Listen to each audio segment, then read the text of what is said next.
Hey, thanks for tuning in. Today we're going to do a quick in-shop review of two what I would consider classic bushcraft knives, the Mora #1 Classic and the 510 knife. We will do kind of go over how I sharpen the spines up on these things, how I set my sheath up, usually hang a fire steel on my sheath, and kind of talk about the intended purposes, maybe the size and the weight of these knives. Um, Also, what I want to do with these videos is to work in some kind of skills. So what I think I'm going to do is start doing some safe knife use and kind of work some knife skills in, and I'll probably use this 510, and I think I'm going to do a separate video with that. Keep this in-shop review kind of short to the point: size of the knife, weight of the knife, how I sharpen the spine up, how I run the sheath, and then we'll do another video and start working on some knife skills.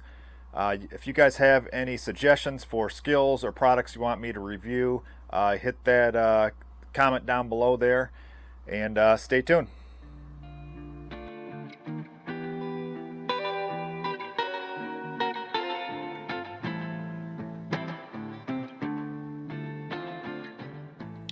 All right, here we go. We're in the shop here. I've got the two knives on my table.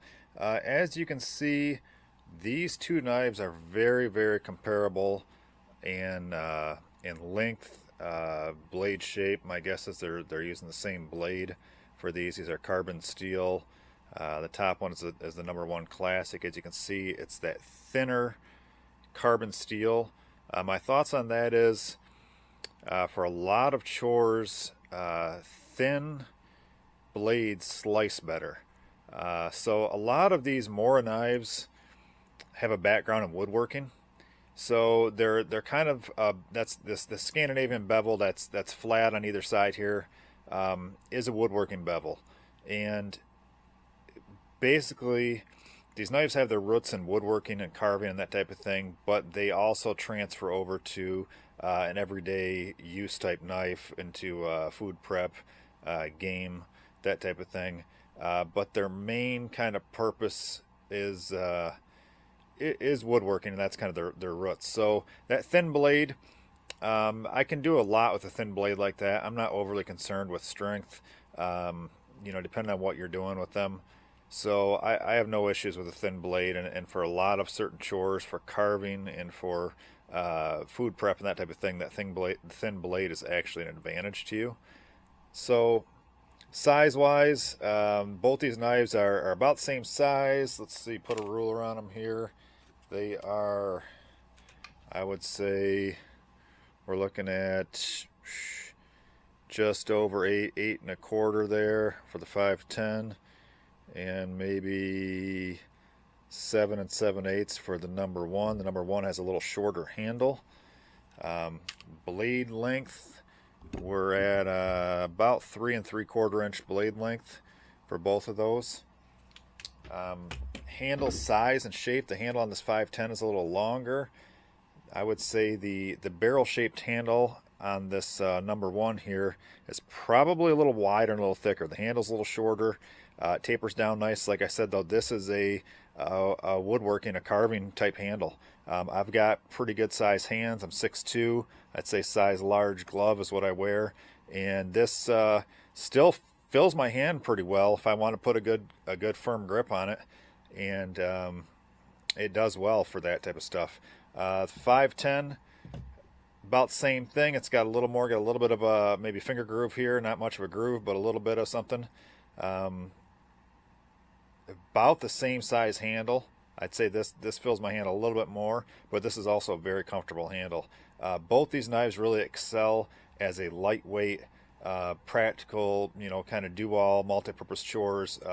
They cross over into carving really well, because that's kind of their intended role, or their roots. So let's talk about the sheaths. Here's the tooth sheaths that come with the knives. This is the #1 sheath, and this is the 510 sheath. Both of these are just basically a plastic tube type sheath. Nothing fancy, but very practical. Both these have the same kind of setup for you can slide this on a really thin belt, which most people here in the States don't really use. They do have a spot on here where you can pop this over is it, kind of like a snap on a pair of like Carhartts or work pants or that type of thing. What I like to do, and I did it with this 510, is I take some parachute cord and I pull the guts out of it, which it lays really flat. I kind of crossed it around the lip of this 510 sheath here, and you can see kind of crisscrossed it back here. I think I've got a little bit of a either a clove hitch in there, or I've got a constrictor knot, I think. So it's kind of tight on there with a constrictor knot, and the excess kind of rides up here. I really like to use knives like this as a neck knife because they're so light and easy. I take the sheath and put a neck loop on it. I also tether a fire steel to that, and most of my knives that I can take with me, I've usually got a knife and a fire steel kind of tethered together. I'm a big fan of that, with keeping stuff together and not losing your stuff.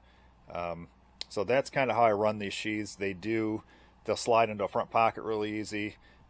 Just really lightweight.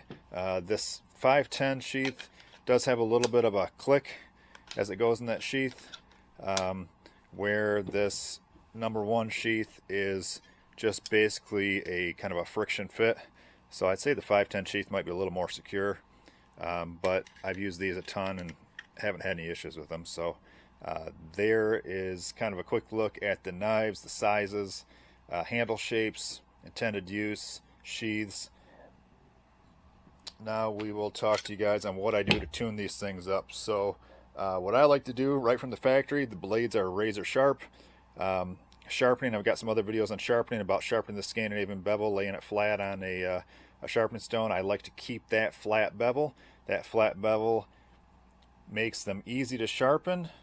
You're not guessing at the angle that you need to sharpen at. Also, that flat bevel acts as a plane when you're carving, so you do not have to make lots of adjustments with your wrist to have that cutting edge come in contact with the wood you're carving. So it gives you a lot of control with carving. What I do on these knives is I'll take the spine is not finished off, so I will take a file or a diamond file. Here's a regular Baco file that we sell, and I'll take a file and work across this spine.